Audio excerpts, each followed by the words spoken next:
We're here at Stonehenge at 0 dark 100 hours.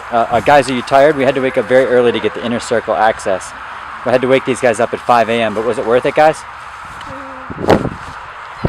What do you mean you don't know? Jen, was it worth it? Yeah, it's really cool. We're here at Stonehenge with 6:15 a.m. tickets. I'm going to show you a little bit of the site. I'm a poor person to get the history of this place, but my understanding is that these stones were moved here something like 2,800 years ago. No, actually, I think it is actually more than that. I'm sorry. It may have been 4,000 years ago. We were at Avebury yesterday, and Avebury said that those stones, that's the biggest stone circle in Europe. And in Avebury, they said that the stones there were begun to be put there 6,000 years ago and over a period of 2,000 years.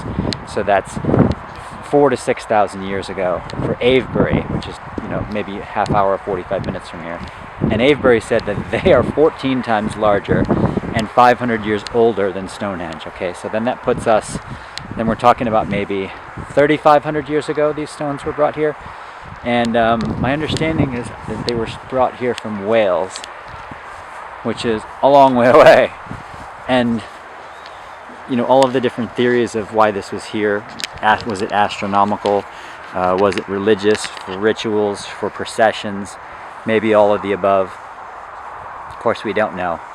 But if you come here and get the inner circle ticket, which costs more, obviously, you can come inside the stones, back behind the ropes, and there's less people. There's I think 30 people in our group. And be quiet. I'm going to be quiet now and let you look around Stonehenge.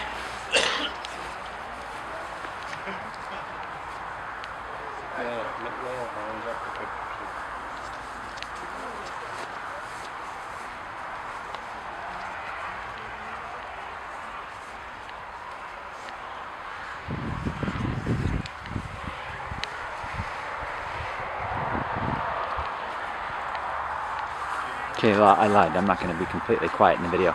There used to be a highway right next to this place, and a car park, as they call it here in Britain. Not a parking lot, mind you, a car park right next to the place. And they've moved all that away, and they constructed a museum about a mile away, so they take you on a bus to get here, so there's no longer a highway right next to the place. And you can still hear the traffic, but it's much nicer. I was here when I was a boy, 16 years old, with my dad. And this inner circle experience now, and without the highway right next to it, is much, much nicer.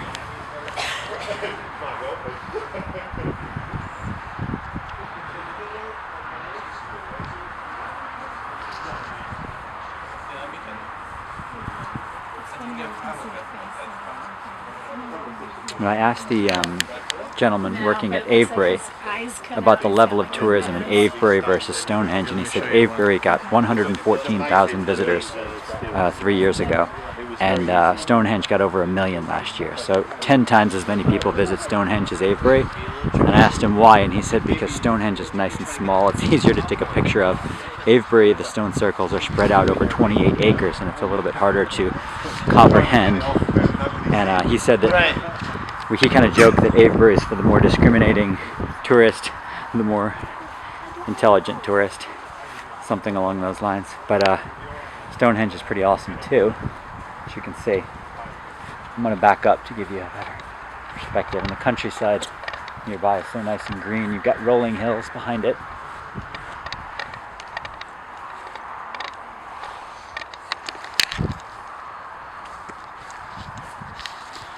If you don't ever have a chance to visit Stonehenge, I'd like to give you a view of it.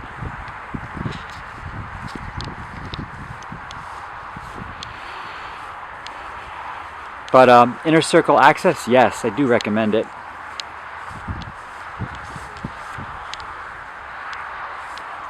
And then with your access, you can come back to the museum. The museum doesn't open until 9.